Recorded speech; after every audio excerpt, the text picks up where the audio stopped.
आदाब, इस्तकबाल है। मैं हूं आपके साथ अबू हुरैरा और आप देख रहे हैं खास प्रोग्राम कहकर ही मानेंगे। मुल्क की बढ़ती हुई आबादी पर तशवीश जाहिर की जा रही है। बेतहाशा आबादी के चलते रोजगार, हेल्थ, गुर्बत, तालीम जैसे मसले मुंह खोले खड़े हैं, क्योंकि हिंदुस्तान के पास दुनिया के तनासुब से जमीन सिर्फ 2.5% है, पानी की किल्लत है, जबकि पूरी दुनिया की 18% आबादी हिंदुस्तान में बसती है।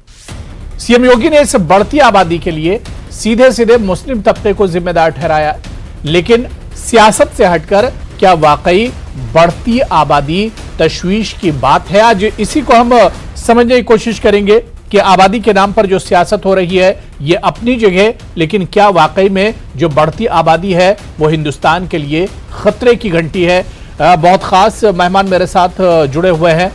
बहुत जल्दी अपने मेहमान का आपसे तारुफ करा देता हूं। मेरे साथ अब्बास हैदर साहब हैं, जो कि नेशनल स्पोक्स पर्सन है समाजवादी पार्टी के, लखनऊ से हमारे साथ जुड़े हुए हैं। हमारे साथ कुछ देर में बीजेपी और कांग्रेस के भी तर्जुमान इस डिबेट का हिस्सा होंगे। अब्बास हैदर जी, बहुत इस्तकबाल है आपका। न्यूज़ 18 उर्दू में बार बार ये चीज कही जाती है कि हिंदुस्तान की आबादी तेजी से बढ़ रही है और आने वाले कुछ सालों में हिंदुस्तान की आबादी चाइना से ज्यादा हो जाएगी। ये चीज अपनी जगह अब्बास जी एक समझ में आती है कि आबादी बढ़ रही मुल्क के लिए खतरा है, लेकिन उस आबादी में भी अगर हिंदू मुसलमान का फैक्टर सामने रखकर बात की जाए तो ये चीज समझ में नहीं आती है। बिल्कुल अबू हुरैरा साहब, बहुत बहुत शुक्रिया। और बहुत वाजिब बात आपने कही कि यकीनन हमारे मुल्क की आबादी बढ़ रही है, लेकिन उसका एक पहलू ये भी है कि जो हमारे मुल्क का जो TFR था, यानी टोटल फर्टिलिटी रेट, वो 1992 में करीब वो 3.4% था। उससे घट करके वो लगभग 2019-20 तक 2% हो गया है। तो ये एक अच्छी बात है, यानी कि 2 लोग अपने जीवन में, अपने जिंदगी में 2 बच्चे पैदा करेंगे। इसका मतलब ये हुआ। आप देखिए कि ये नतीजा है जो पहले की सरकारें रही हैं, और उसके साथ साथ जो हमारी आवाम है उसके उस तक जिस तरह से अवेयरनेस पहुंची है, जिस तरीके से उसने जो कॉन्ट्रासेप्टिव्स हैं और इस तरह की फैमिली प्लानिंग का काम करना शुरू किया उन पे। और ये किसी एक तबके तक महदूद नहीं है, ये सभी तबकों में है। और लेकिन जो बहुत ही दुख तकलीफ की बात है वो ये है कि भारतीय जनता पार्टी इसको भी राजनीति का विषय बना लेती है। आप देखिए, इसको भी वो एक मजहब के आईने से देखने लगती है। वो कहने लगती है कि डेमोग्राफिक इम्बैलेंस हो रहा है, यानी कि कहीं ना कहीं एक समुदाय जो है वो बढ़ रहा है और दूसरा समुदाय घट रहा है। जबकि हकीकत बात यह है अबू हुरैरा साहब की जिस समुदाय की उन्होंने बात करी, जो उस समुदाय का जो TFR है वो 92 से लेकर 2015 के बीच में 4.4% से घट के 2.6% हुआ है। तो कहीं ना कहीं सब में इस चीज की बात पहुंची है और इस चीज पे सब लोग काम कर रहे हैं और अपने आप में जो है वो इस चीज को समझ रहे हैं कि जितना छोटा परिवार होगा उतना ही बेहतर होगा उनका पालन पोषण, और मुल्क को भी जो है उस पे हम लोग तरक्की के रास्ते पे आगे ले जाएंगे। अब देखिए, सरकारों का काम ये होता है कि जो हमारी आबादी है, जो अनस्किल्ड है, उसको स्किल करें, क्योंकि कहीं ना कहीं जो अनस्किल्ड पॉपुलेशन है वो हमारी इकोनॉमी के लिए एक बर्डन है और स्किल्ड पॉपुलेशन एक एसेट है। लेकिन सरकारें इसमें पूरी तरीके से नाकाम रही हैं। जो हमारी आबादी उसको स्किल करने में वो नाकाम रही है, और जो स्किल्ड आबादी थी उसको एम्प्लॉयमेंट देने में, रोजगार देने में भी वो नाकाम रही है। आप देखें किस तरीके से चाइना में जब कोविड फैला उसके बाद कितने नहीं। तो अब्बास साहब, क्या इसे ये माना जाए कि इस तरह की बयानबाजी जो की जाती है ये दरअसल अपनी नाकामियों को छुपाने के लिए, अपनी कमियां, क्योंकि अगर पढ़े लिखे लोग होंगे तो शायद वो इन तमाम चीजों को समझेंगे कि आबादी आने वाले वक्त के लिए खतरा है या हिंदुस्तान के लिए खतरा है। लेकिन क्या जो बयान को इस आईने से देखा जाता है, हिंदू मुसलमान के चश्मे से देखा जाता है, महज अपनी कमियों को छुपाने के लिए?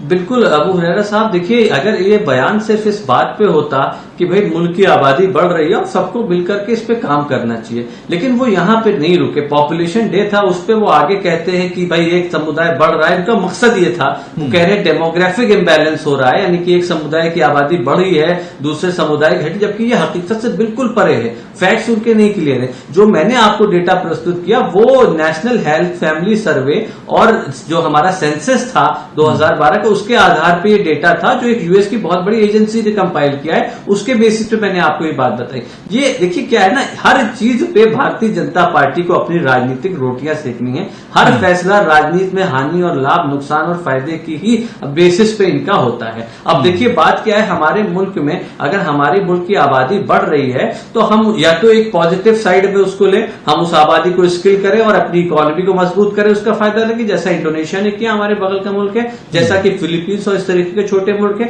जब चाइना से जो इन्वेस्टमेंट जा रहा था तो हमारा हिंदुस्तान सबसे बड़ा वर्कफोर्स था चाइना के बाद, वो यहां पर आ सकता था, लेकिन हमारी सरकारें नाकाम रही उनको लाने में। वो दूसरे छोटे छोटे मुल्कों में चले गए, फिलीपींस चले गए, म्यांमार चले गए, इंडोनेशिया चले गए, तो सरकार की नाकामियां इन चीजों में रही है। अब जब एक ऐसी बात आती है, कंस्ट्रक्टिव बात आती है, जब सबको मिलकर काम करना है तो आप उसमें मजहब को ले आते हैं, आप उसको मजहबी आईने से देखने लगते हैं। तो ये बहुत ही मुझे लगता है दुख का विषय है और सरकार को सोचना चाहिए, अगर उनको चाहिए यकीनन सबका साथ और सबका सहयोग, मुल्क की एक समस्या, एक जो मसला है उसके लिए, तो मुझे लगता है उन्हें इन राजनीतिक चीजों से ऊपर उठना पड़ेगा। बिल्कुल, बहुत अच्छी बात अब्बास हैदर जी आपने रखी। मेरे साथ दो और खास मेहमान राधिका खेरा जी हैं जो कि स्पोक्स पर्सन है कांग्रेस की, वो भी इस चर्चा में जुड़ चुके हैं, और कलीमुल हफीज साहब सदर हैं दिल्ली ऑल इंडिया मजलिस इत्तेहादुल मुस्लिमीन के, वो भी मेरे साथ जुड़ चुके हैं। दोनों मेहमानों का बहुत इस्तकबाल है। राधिका जी, मेरी आवाज आप तक पहुंच रही है?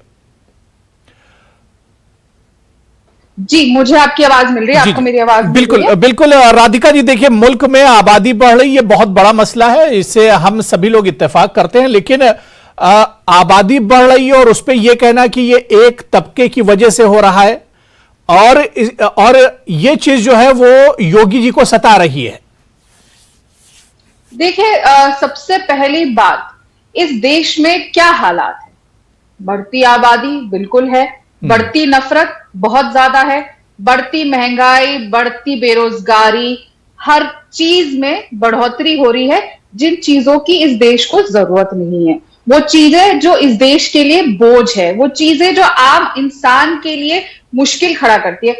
जाहिर सी बात है, किसी भी देश में अगर पॉपुलेशन बढ़ेगी, क्योंकि जैसे जैसे हम मॉडर्न टाइम्स में जा रहे हैं, हमारी चीजों का इस्तेमाल जिस तरीके से करते हैं, इन पे हर चीज पे प्रेशर पड़ता है, चाहे पानी हो, लैंड हो, हमारी जो बेसिक नेचुरल चीजें जो मिलती है हमें, चाहे पेट्रोल भी हो, हर चीज का दाम बढ़ते हैं, उनकी कमी होती है। तो पॉपुलेशन कंट्रोल करना कोई बुरी बात नहीं है, लेकिन जब सरकार के पास नीति और नियत नहीं होती, जब सरकार को अपनी विफलताओं को छुपाना होता है, तो वो हर चीज पे धर्म और जाति का एक चश्मे से देखना शुरू कर देते हैं, और वही हम देखते आ रहे हैं। अब आप देखिए, इन्हीं के आरएसएस के जो एमपी है राज्यसभा से, वो क्या करते हैं, वो पिछले सेशन में एक बिल लेकर आते हैं, पॉपुलेशन कंट्रोल बिल, कहते हैं कि ये सरकार को लागू करना चाहिए। फिर इसी सरकार के जो हमारे देश के स्वास्थ्य मंत्री है, वो ऑन पार्लियामेंट ऑन रिकॉर्ड कहते हैं कि इस देश को ऐसी कोई बिल की जरूरत नहीं है, ना कोई नीति की जरूरत है, हमें सिर्फ जो करना है वो अवेयरनेस पैदा करनी है और इस चीज को लेकर चर्चा करनी है कि लोग अपने आप पॉपुलेशन कंट्रोल करने के लिए नए अलग अलग जरिए इस्तेमाल करें। अब इधर ही इनके मतभेद शुरू हो जाते हैं। फिर जब पॉपुलेशन का सर्वे आता है और पता चलता है, और ऐसा नहीं है कि आज ही पता चला है कि हम चाइना को पीछे छोड़ने वाले हैं, ये तो पहले से पता था जिस तरीके से आबादी बढ़ रही है। तो सरकार ने क्या किया, क्या पॉलिसी लेकर आई? आज दूसरी बार आप सत्ता में आए हैं तो आपको पता था, और वो तो मोदी जी स्वयं विराजमान है प्रधानमंत्री की कुर्सी पे, वो तो विश्व गुरु है, विश्व ज्ञानी है, उनको तो सब कुछ पता है, तो इतनी बड़ी चूक कैसे हो गई? लेकिन जब एक प्रदेश के मुखिया सामने आकर ऐसे बोलते हैं किसी एक धर्म को लेकर, देखिए हर चीज के ऊपर इस देश के हर नागरिक का हक है, चाहे वो हिंदू हो, मुसलमान हो, सिख हो, ईसाई हो या कोई अन्य रिलीजन का हो, सबका बराबर का हक है देश की चीजों के ऊपर, चाहे वो पानी हो, चाहे वो हवा हो, ऑक्सीजन हो। आप ये नहीं कह सकते कि आप इस धर्म से हैं, आप माइनॉरिटी है या मेजॉरिटी है तो आपका इस पे हक नहीं है और आप ज्यादा बढ़ रहे हैं। ये बताइए ना कि आपने ऐसे क्या सिस्टम लेकर आए या क्या नियत बना, कितना आपने अवेयरनेस किया? इतने साल हो चुके हैं मोदी जी को, दूसरा टर्म तो योगी जी का भी है, क्या पॉपुलेशन कंट्रोल की अवेयरनेस के लिए क्या इन्होंने कोई स्कीम चलाई? ताली ठोक के ताल ठोक के तो ये नई नई स्कीम ले आते। क्या एक भी जगह भाजपा ने किसी प्रदेश में या नेशनली कोई अवेयरनेस ड्राइव करी पॉपुलेशन नहीं, कंट्रोल बिल्कुल के लिए? बिल्कुल राधिका जी, आपने बहुत अच्छी बात कही कि पिछले 8 सालों से सरकार है, क्या सरकार ने इसके लिए कदम आखिर क्या उठाया, जिस तरह की बयानबाजी हो रही है। मैं कलीमुल हफीज साहब आपके पास आना चाहूंगा। कलीमुल हफीज साहब, बड़ी बदकिस्मती है कि हर चीज में हिंदू मुसलमान का एंगल निकाल लिया जाता है, उस पर पॉलिटिक्स की जाती है। बढ़ती आबादी बहुत बड़ा खतरा है मुल्क के लिए, लेकिन अब इसमें भी आप देखिए कि इसमें भी हिंदू मुसलमान किया जा रहा है। नहीं, ये आज पहली बार नहीं किया जा रहा है, ये हमेशा से मुसलमानों को टारगेट करके इस तरह का मिथ फैलाया गया। और इसी तरह के मिथ को दूर करने के लिए हिंदुस्तान के फॉर्मर चीफ इलेक्शन कमिश्नर एजवर कुरैशी साहब ने इस पे किताब भी लिखी है, द पॉपुलेशन मिथ, इस्लाम, मुसलमान एंड पॉलिटिक्स। और उसमें सारे सरकारी आंकड़े भी दिए हैं। और उन आंकड़ों के बाद जो हमारे नेशनल हेल्थ फैमिली सर्वे होता है, जो 1992 से शुरू हुआ और 5 सर्वे हो चुके हैं, उन तमाम सर्वों में कुछ बातें निकल कर आई हैं जो मैं आपको बताना चाहता हूं जी। उसमें जो बहुत खास बात ये निकल कर आई कि आखिर आबादी बढ़ती कैसे है और उसकी वजूहात क्या है। तो उसमें 3 वजह मेन है। पहली, उनका अशिक्षित होना, दूसरी उनका गरीब होना, और तीसरी वहां पे स्वास्थ्य सेवाओं का उपलब्ध ना होना। और अगर इसको जो लोग धर्म से जोड़कर देखते हैं तो उनको मैं कुछ चौंकाने वाले तथ्य बताना चाहता हूं कि जब मुसलमानों की जो प्रजनन दर थी, यानी जिसको TFR कहते हैं, वो 1992 में 4.4 थी, जो कम होकर, और हिंदुओं में थी 3.3, जो कम होकर अब मुसलमानों में 2.3 रह गई और हिंदुओं में 1.94 हो गई। यानी कि जो घटी है जिस रेशो से, उसमें मुसलमानों की रफ्तार ज्यादा है, यानी 47% से घटी है, और हिंदुओं की 42% से घटी है। इससे यह साबित होता है कि मुसलमान तेजी से परिवार नियोजन, फैमिली प्लानिंग कर रहे हैं और उनकी आबादी लगातार घट रही है। लेकिन एक और ये पता चलता है कि जहां जहां मृत्यु दर ज्यादा है, वहीं पे प्रजनन दर ज्यादा है, और मृत्यु दर वहां ज्यादा है जहां पे स्वास्थ्य सेवा नहीं है।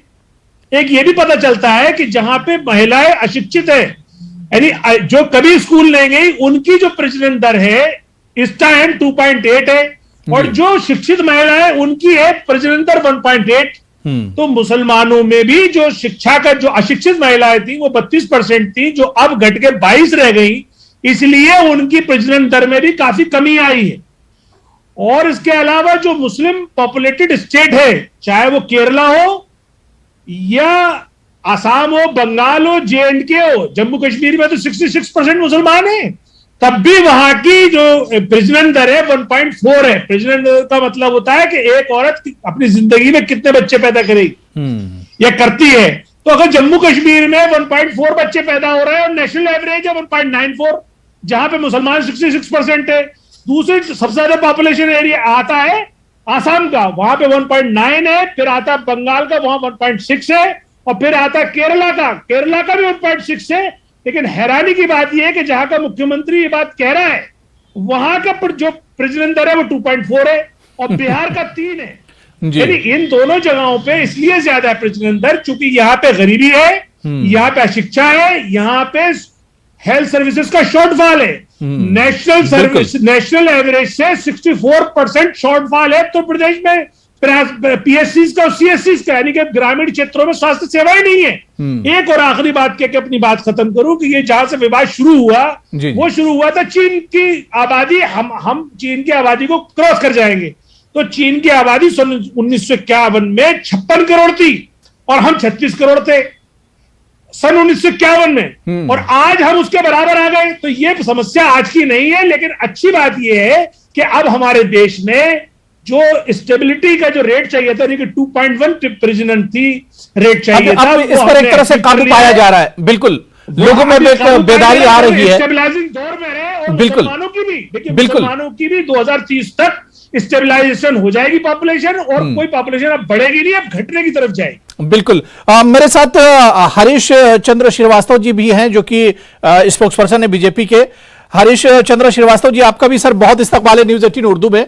सर, आंकड़े जो आबादी को लेकर जो चीजें इससे पहले पैनलिस्ट ने रखी और जो बातें कलीमुल हफीज साहब बता रहे थे कि जो आंकड़े वो यही बता रहे हैं कि मुसलमानों की आबादी अब पहले की तरह से नहीं बढ़ रही, उसमें अब एक कमी आ रही है, लेकिन ये तमाम चीजें योगी आदित्यनाथ जी को नहीं दिख रही हैं। वो सीधे सीधे बढ़ती आबादी के लिए मुसलमानों को ब्लेम करते हैं।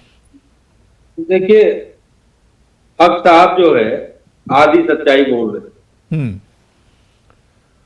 वास्तविकता ये है, हो सकता है कि जो उन्होंने डाटा आंकड़ा दिया जी वो कुछ सच्चाई के आसपास हो, लेकिन जब एक व्यक्ति 3 शादी 4 शादी करेगा तो जो प्रजनन दर जो मुस्लिम समाज के लोगों को बता रहे हैं वो तो झूठा पड़ जाएगा ना। जो बहुसंख्यक समुदाय है वो तो एक पत्नी की, उसमें बहुविवाह प्रथा नहीं है, लेकिन मुस्लिम समाज में आज भी एक बड़ा आबादी का बड़ा हिस्सा ऐसा है कि जो दो 3 बीवियां रखे हुए हैं और पढ़े लिखे लोग भी रखे हमारे पार्टी से ही ताल्लुक रखते हैं, पार्टी के अल्पसंख्यक मोर्चा के पदाधिकारी हैं, वो उनकी भी दो बीवियां हैं। तो मैं एक नाम नहीं लेना चाहूं, तो ऐसे जो बहुत हाईली एजुकेटेड है, तो जो एजुकेटेड नहीं है, और चूंकि मुस्लिम समाज में हक साहब ने एक बात और नहीं कही कि मुस्लिम समाज में अगर अशिक्षा है तो उसका कारण भी यही जनसंख्या का वो है, और दूसरा मुस्लिम समाज ने इसको धार्मिक उससे जोड़ करके रखा है जी। हमको इन जड़ताओं से बाहर निकलना पड़े, और धरती उतनी ही है, पानी उतना ही है, मिनरल्स उतने ही है, लेकिन अनाज का उत्पादन। हरीश जी, अब आंकड़े क्या कह रहे हैं कि मुसलमानों में अब ये कमी आ रही है। हाँ, जो मैंने जी कहा, जी, अब क्या आंकड़े आप देखिए। मैं उस बात को मैंने आपको राधिका जी आ रहा हूं, राधिका जी आ रहा हूं जी। मैंने उसको कहा कि ये संभव है कि कुछ लोगों ने उसको आप किया। बारे में बताया, वहां तो प्योर मुसलमान है। जम्मू कश्मीर में प्योर मुस्लिम स्टेट है, वहां पे प्रेसिडेंट दर नेशनल एवरेज से काफी कम है, 1.4 है। ये भारत सरकार के आंकड़े हैं, ये हमारे आंकड़े नहीं है। तो वो जब वहां मुसलमान है, वहां पे वो 2 शादी क्यों नहीं कर रहे, उनके साथ बच्चे क्यों नहीं हो रहे? हक साहब, ये बात तो सुनिए ना, आप बोले जा रहे हैं, बात भी सुनिए। आप तो पूरा अपना भाषण कर चुके हैं। जम्मू कश्मीर जैसे जहां ठंडा प्रदेश है, जहां कूल एनवायरमेंट है, वहां प्रजनन दर वैसे कम होता है। तो जम्मू कश्मीर में अगर कम है तो उसका एनवायरनमेंट भी एक बड़ा कारण है। अच्छा, एक और सुनिए, केरला के मुस्लिम प्रजनन दर उत्तर प्रदेश के सवर्ण हिंदुओं से भी कम है, उसके बारे में बता दीजिए। वहां तो ठंडा नहीं है। दूसरा प्रजनन दर तो आप एक यूनिट पे वो करेंगे, जब एक व्यक्ति 3 बीवियां रखेगा, 4 बीवियां रखेगा, तो वो तो मल्टीप्लाई अपने आप होता जाएगा। चलिए, ठीक है, ठीक है। ये जो सच है वो ये है। ठीक है, कलीमुल हफीज जी बात हो गई। राधिका जी कुछ कहना चाह रही है, उसके बाद मैं एक एक करके सबके पास आ रहा हूँ जी। राधिका जी, सभी को इस बात को मैंडेटरी तौर पर जी अपनाना चाहिए, और मैंडेटरी तौर पे अपना करके इसको राजनीति और धर्म से ऊपर ठीक है उठ करके ये नहीं, बिल्कुल यही तो कहा जा रहा है कि इस पर सियासत नहीं होनी चाहिए। अब सियासत कर कौन रहा है राधिका जी? नहीं, सियासत जो लोग इसको धर्म से जोड़ते हैं, जो लोग इसको वोट की राजनीति से जोड़ते हैं, बोल रहे हैं।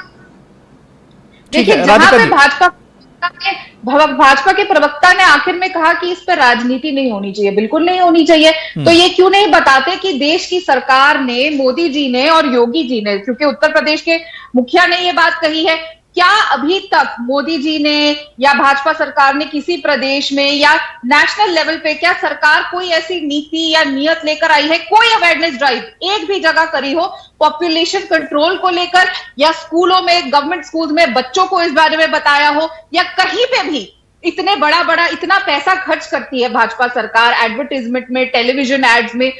योगी जी के इतने बड़े फुल पेज के एड्स आते हैं अखबारों में, हिंदी और इंग्लिश दोनों में। क्या कहीं पे भी फैमिली प्लानिंग को लेकर या किसी को लेकर, किसी चीज को लेकर एक भी बार इतने 8 सालों में क्या मोदी जी ने अपनी मन की बात में भी इसका जिक्र किया? नहीं किया। और अब आप जब बात कर रहे हैं, आप बार बार किसी एक विशेष समुदाय के बारे में, एक धर्म के लोगों के बारे में क्यों बात कर रहे हैं?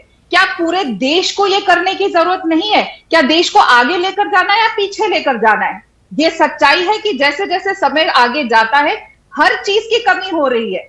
उन चीजों को कैसे पूरा करेंगे जब तक आप अपनी पॉपुलेशन कंट्रोल नहीं करेंगे? बार बार पे अपनी जिम्मेदारी से आप देखिए ना, क्या माहौल क्रिएट किया जा रहा है, इतनी नफरत हर चीज पे। अगर आप बार बार एक ही धर्म के लोगों को टारगेट करेंगे हर चीज के लिए, आप लोगों के बीच में कितनी नफरत का माहौल पैदा कर रहे हैं। क्यों नहीं आके प्रधानमंत्री जी अपने मन की बात में इसके ऊपर चर्चा करते हैं? हरीश जी जवाब दे रहे हैं इसका प्रवक्ता साहब से कि बोले मोदी जी से। मैं उम्मीद करती हूँ उनके प्रवक्ताओं मैं पूरी बात का आपका धैर्य रखे, मैं आपकी बात का सभी बात का सिलसिलेवार जवाब देता। पहली बात, इंदिरा जी के टाइम से लगातार इस देश में परिवार नियोजन लागू करने के लिए हम दो हमारे दो ये नारे चलते रहे और बहुत और सरकार में काम करती रही। लंबा चौड़ा बजट एक लंबे 30-40 साल से 50 साल से खर्च किया जा रहा है और बहुसंख्यक समुदाय ने तो वो 2 बच्चे से वो एक बच्चे पे आ गए।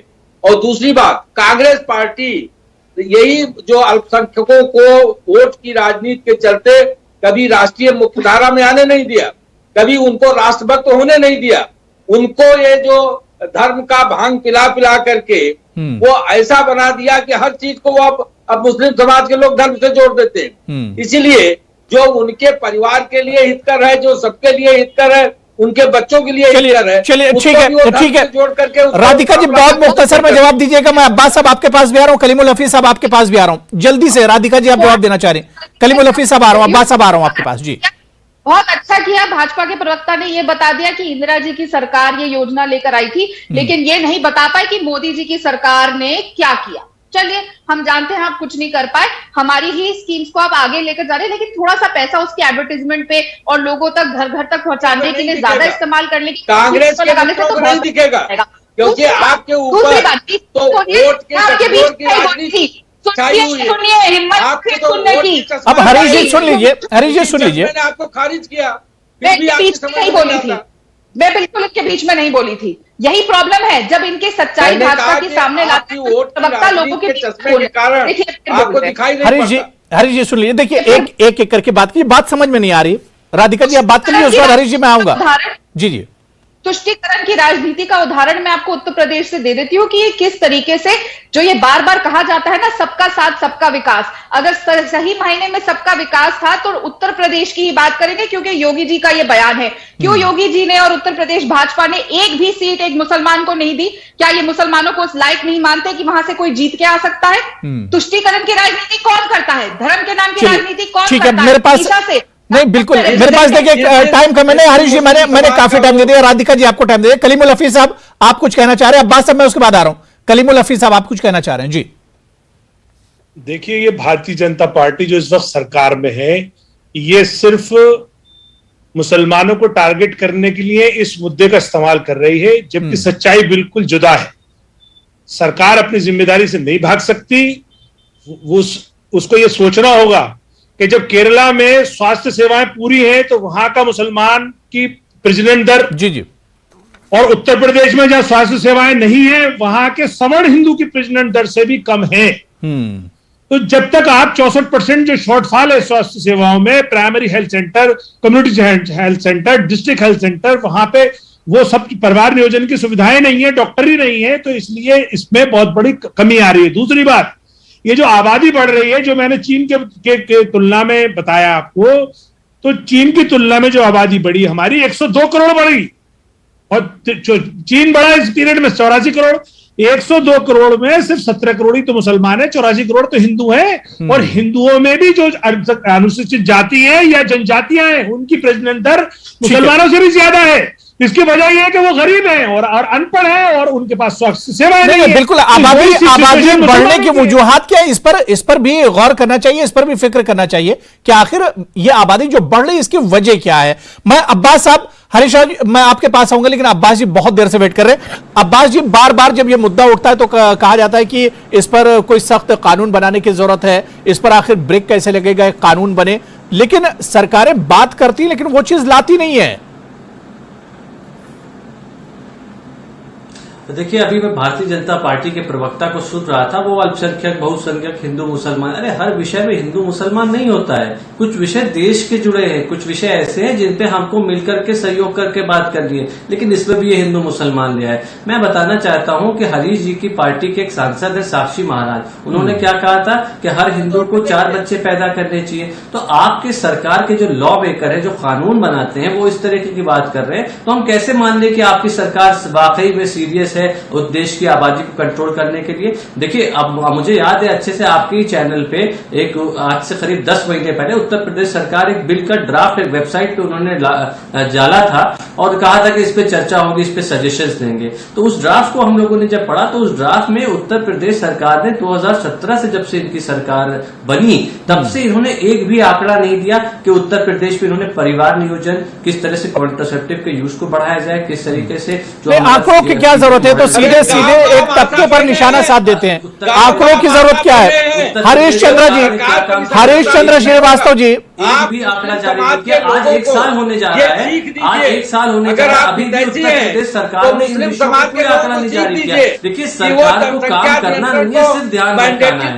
हरीश जी, 1 मिनट सुन लीजिए, मैं आपके बीच में नहीं बोला था, 1 मिनट का थोड़ा सा आप संयम रखिए, मेरी बात को सुन लीजिए। देखिए, उत्तर प्रदेश सरकार अगर वाकई में सीरियस होती या देश की सरकार, भारत से सरकार सीरियस होती इस विषय पे, तो मुझे लगता है सबके सहयोग से इस विषय पे काम करती। लेकिन इस विषय को आपने, इसको भी हिंदू मुसलमान ने बांट दिया, जबकि जो हकीकत जो मैंने भी आपने रखी है, आपकी सरकार ने 2012 के हरीश चंद्र जी, हरीश चंद्र श्रीवास्तव जी, हरीश चंद्र श्रीवास्तव जी, सरकार अगर इसे मैनेज करते तो इसे हिंदू मुसलमान के चश्मे से नहीं देखती। ये पूरे मुल्क का मसला है, ये सबका मसला है, ये मुसलमानों का भी मसला है, ये हिंदुओं का भी मसला है, ये पूरे मुल्क के लिए खतरे की घंटी है। और सरकार जब तक इसे चश्मा उतार कर नहीं देखेगी तब तक ये मसला हल होने वाला नहीं है। और अब आंकड़ों पर बात होनी चाहिए, सिर्फ हिंदू मुसलमान करने से मसला हल नहीं होगा। बहुत बहुत शुक्रिया अब्बास हैदर जी, हरीश चंद्र श्रीवास्तव जी, राधिका खेरा जी और कलीमुल हफीज साहब, सभी का बहुत बहुत शुक्रिया चर्चा में जुड़ने के लिए। आदाब।